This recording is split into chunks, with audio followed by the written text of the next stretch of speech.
Well, we've had a rough year, but it's fun to be a Tesla stockholder again. After a rough start this morning, the stock has turned around and is in positive territory, at least the last time I looked. Yeah, we're sitting at $1.86 up, and it has been higher than that. But anyway, we'll see. Will we go up to 260 today or not? Becomes the big question. Well, let me reiterate what should be a solid catalyst today, but probably isn't acting as much. The Reno semi-truck factory has started construction. In about 6 to 9 months, we should begin to see production. Elon has stated that fully ramped, this factory will produce 40,000 trucks per year. I'm going to guesstimate that the revenue in trucks alone will be $8 billion at a 25% margin. That would be $2 billion a year. In addition, Tesla will likely see 5 to 10,000 charging stalls. That they'll sell that many each year to support these, and they'll sell 4 to 10,000 megapacks also to support these trucks. So it's a substantial, huge business. Now, do you think it's going to take the truck business open? I mean, actually starting to ship product out of that new factory, and then maybe it has to get kind of like the energy division. It has to get to the place where it's more than 10% of revenue or more than 10% of profits before it actually impacts the stock. Seems to me that, like energy, this should be something you could put on your spreadsheet and start to predict now. So for you and I, that gives us an arbitrage advantage because it's obviously going to happen. It's only a matter of time.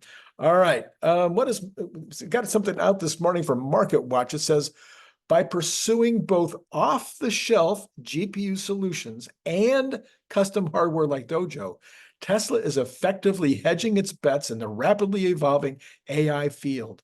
Not sure exactly that's how it worked, but yeah, okay. Well, it's a good idea. Its dual strategy not only reduces the risks associated with relying on a single technology source, but also increases Tesla's chances of a breakthrough success, which is Elon's statement that this may not turn out to be anything, or it may turn out to be something absolutely. Talked about it in terms of $400 billion in sales. 400 billion, that's what he said. If it turns out to be as cool as he thinks it's going to be, it could be that big. On its second quarter earnings call later this month, Tesla updates. They're suggesting that Tesla should update us on the NVIDIA GPU deployment and the Dojo deployment, and that would be critical in order for investors to assess Tesla's AI capabilities and its ability to maintain a competitive edge in the high stakes rate. Okay, so we got this race between all the various autonomous driving folks. They're suggesting that Tesla needs to prove that they're super far ahead of anybody in this autonomous game. And they're going to prove that by talking about their GPUs and their CPU, whatever, their Dojo, all this kind of stuff. No, I don't think that's what it's going to take.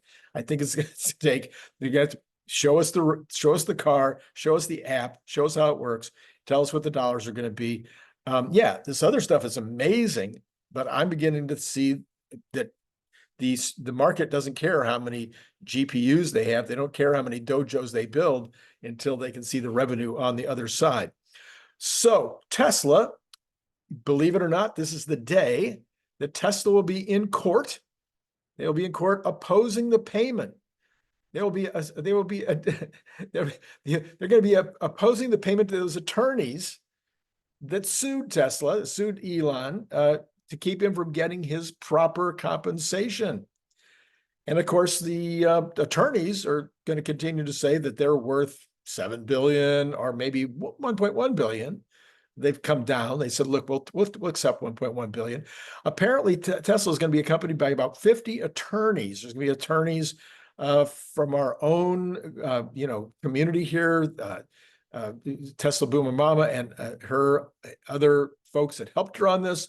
Have some attorneys going to be in there today, but there's also attorneys from different investors that are also going to be putting forth their position.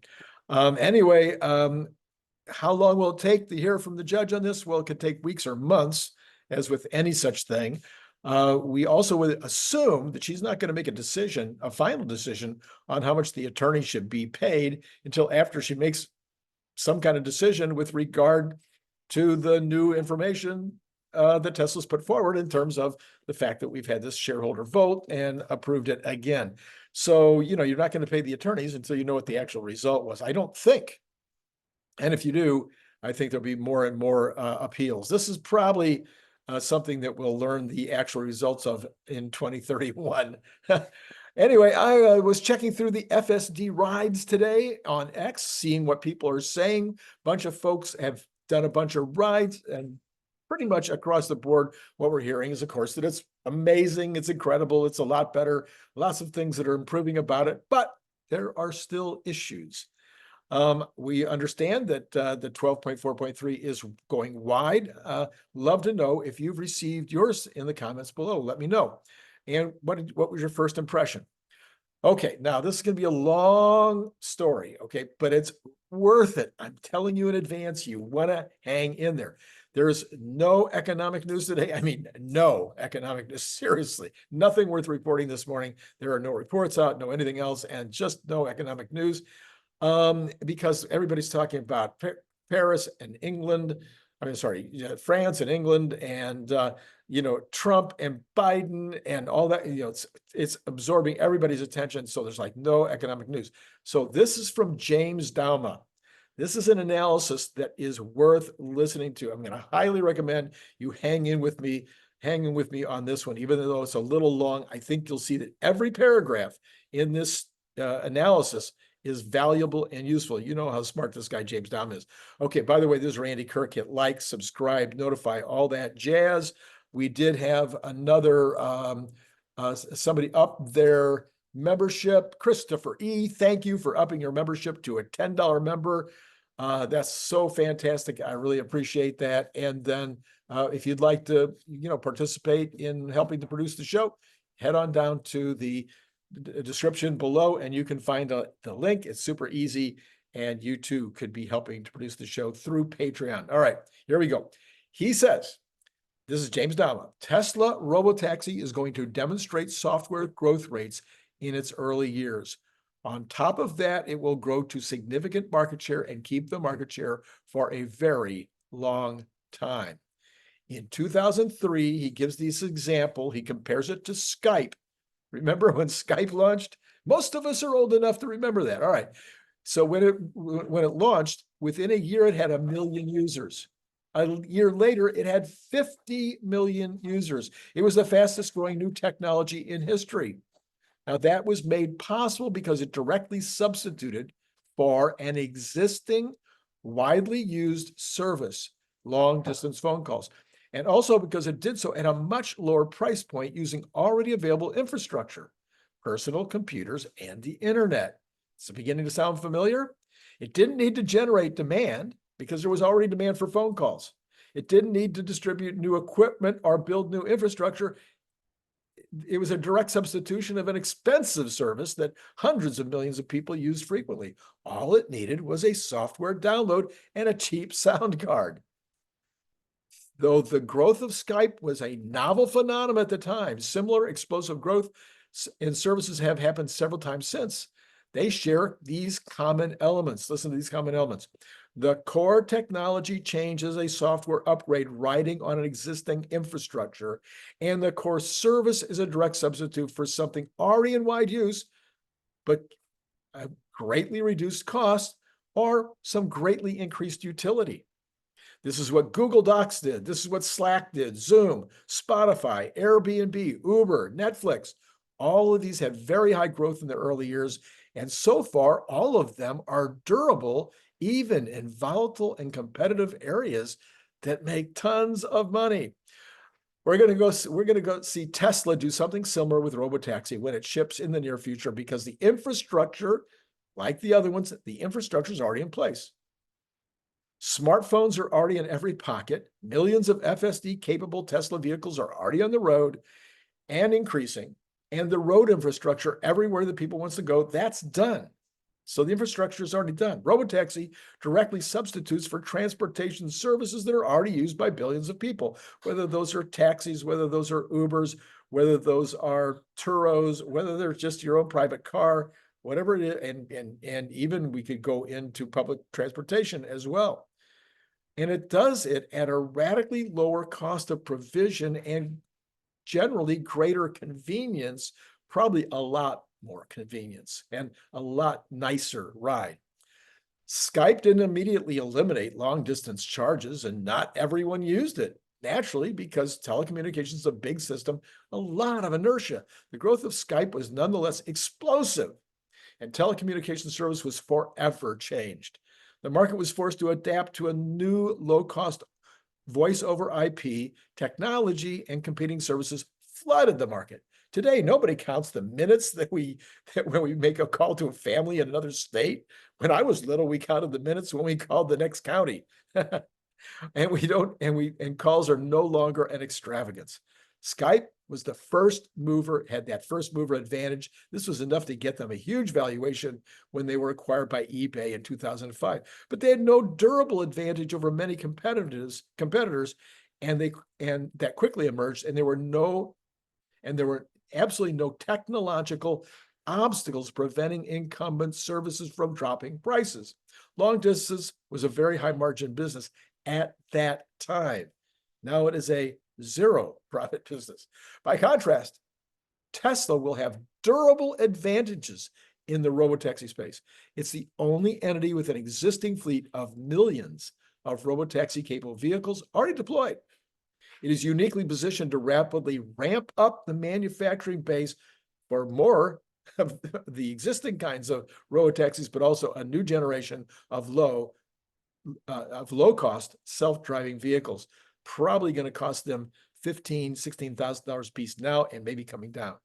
No other large volume manufacturer makes electric, software-driven, internet-connected vehicles with all-around cameras, redundant computer-controlled critical control and sensing systems, and a powerful compute. The combination is absolutely necessary. Nobody else has a data center infrastructure, the domain expertise, and the custom hardware and manufacturing capabilities, and the massive software development resources. Nobody else has the vertically integrated and is self-sufficient in their ability to bring together all the elements to make widespread robotaxi service a near-term reality. And there's no credible candidates for another company that might gain those in the near future. There's nobody, not a single company, even close. Tesla is unique. Incumbents cannot lower their price to compete because transportation, unlike long-distance service in 2003, is a low-margin business. To compete, others will need to field their own low-cost robotaxi fleets, which they haven't even started making. To do that, they'll need to master high-volume EV manufacturing, develop the software infrastructure needed by mature internet-connected fleets, and develop both the hardware and the software needed for full self-driving, not to mention, Randy's talking, the data. Even then, they will need to ramp to millions of vehicles per year and stay at that level for years before they have the foundation needed to compete profitably. This is going to take a lot of time. Few people abandoned their phones when they started using Skype. And even 20 years later, phones and phone services still exist. But phone service was forced to adapt, and under the hood, internet protocol dominates telecommunications today, not just for voice, but also for the post-technology services that it enables. Those post-technology ones are the large majority of the many services that your smartphone provides. Similarly, robotaxi service will not eliminate conventional vehicle use overnight. Many people will switch to it, but many more will use it alongside incumbent services. Probably most personal transportation will gradually give way to self-driving cars. But maybe the self-driving vehicles will, like internet protocol technology in the post-telephony era, be the foundation for an ecosystem of new services that will eventually dwarf even the current market for cars. Tesla will play a substantial role in that ecosystem, in part because of their first-to-scale advantage, in part because of their ability to get and maintain lowest cost of service through vertical integration and relentless product focus, and in part because they aren't dependent on any zero third parties. Well, that's not quite true, but pretty much they control their destiny to a unique degree and are thus able to focus on delivering the best service at the lowest cost. Okay, here's the conclusion. Tesla has already seeded the world with the hardware, built the factories and the supply chains. After 10 years of focused, resource-intensive effort, the program is well advanced. Soon it will be released out into the world where it will grow quickly and become a dominant transportation mode that will persist for a very, very long time. So let's see if the rest of the world gets that.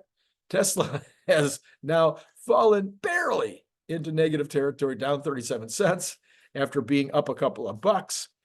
Things are bouncing around a lot in the Mag 7.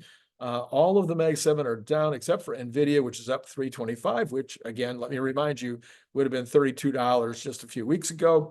But all of the others are down, like Meta down 898. So a lot of bouncing around. Tesla almost back into the green again. I don't know, green or red. Let me know in the comments what's going to happen today. Is Tesla going to find its way into the green? Will it find its way up to 260? That is what I consider to be the kind of the barrier that needs to get over. Right now, it's struggling to get over 251, but we'll see. All right, let's go and look at what's happening with bonds and how that might be impacting things. Oh, I didn't really do a very good job, did I, of that first part? Let me go back here and tell you that the Dow Jones is up 150 and NASDAQ is up 26, S&P is up 7, and the Cathie Woods are mostly down, fractionally minor moves down. A couple are up. 𝐷𝐞𝐸 and CRISPR are up. Everything else down. Okay, that would be in percentages. That would be the Dow is up 0.38%, the NASDAQ is up 0.12, and the S&P is up 0.13. Tesla right this minute down 0.33%. Okay, let's go ahead. Now we'll look at the bonds. And what we've got here is the 10-year is up 1 basis point, 2-year is up 2.3 basis points. So that keeps us pretty close to that same 33 basis point spread, 62 and 28. Yeah, pretty close. Okay, and the 2-month is up 0.2 basis point. So it maintains its well over 100 basis point spread. Not much change this morning in the spreads on these, but 10-year at 4.282, substantially above my 4.25, which I consider kind of where things are going to break one way or the other. All right, let's go ahead and look at oil. It was down earlier. I try to understand all these different things. I try to figure out why things are happening, right? That's part of what you pay me to do. Your payment is just watching. Remember, that's payment enough. Love to have you do more, but that's payment enough. Oil is down this morning, down 62 cents. Brent is down 50 cents. And the headline that I saw said that they're down because of what's happening in Texas with regard to the hurricane right now that might impact oil fields. My recollection is that every single time that we've had major hurricanes that might actually impact oil production, the price of oil has gone up, not down. Help me out below, if you would, if you can help me understand that headline. I think I'm right on this. Now, natural gas, last week they were saying natural gas was going down because the hurricane was coming. I read that headline as well, and I couldn't figure that one out either in the summer. But natural gas this morning is up 1.29% at $2.35. We've got gold. I'm trying to understand. We have gold this morning. Down. Gold is down $15 to $2,382. So staying more at the high end of its recent range. Silver up 0.77%, well above $30 at $31.44. Copper, did I say it was up? I meant silver was down. Did I say up? I can't remember now. It's down 0.82%, $31.43. Copper is actually up, but only 0.03% this morning. We have got the Bitcoin. See, I bought some. No, I didn't buy any. Somebody gave me $10 worth, and it just keeps going down. It's down 1,218 at 55,884. Don't know why. Okay, we've got the dollar. I mean, sorry, yeah, the dollar is yeah, everything is kind of, dollar's a little bit soft, but there's not much action. It's like the euro versus the dollar is actually unchanged as of this exact moment. All right, we have got well, yeah, that's everything that I tell you about, right? Let me go back and take one more look because Tesla's just bouncing all over the place. It'll be fun to go back. Well, it's still down 62 cents. So remember yesterday, no, not remember. Remember, of course, to hit like, subscribe, and notify. And we've got Brian White coming up later this morning. We have got 2 or 3 stories that are going to be super fun to talk about this morning. And then, of course, Larry Goldberg is on tonight for the Good News Monday show. And it's going to be good news. Looks to me like Tesla is trying to go up. I'm not sure, but well, see, now it's down 92 cents. Anyway, yesterday, I did a video midday where I talked about the reasons I am a Tesla stock investor. And then I did a poll and I found out that the 2 main reasons people invest in Tesla, if there's 2 main reasons, and it's like overwhelming, is Elon Musk and making money. Those are the 2 main reasons. Is that you? Is that why you are investing in Tesla stock? Is Elon Musk are making money? Are those the 2 biggies? Well, you know, those aren't such bad reasons. All right, that's it. That's all I got for you right now. We'll see you later. Oh, I will put a card up for that video that I did yesterday. I think you should watch it. I think you'll find it was valuable. Okay, that's it. And till later today, it's been great talking to you.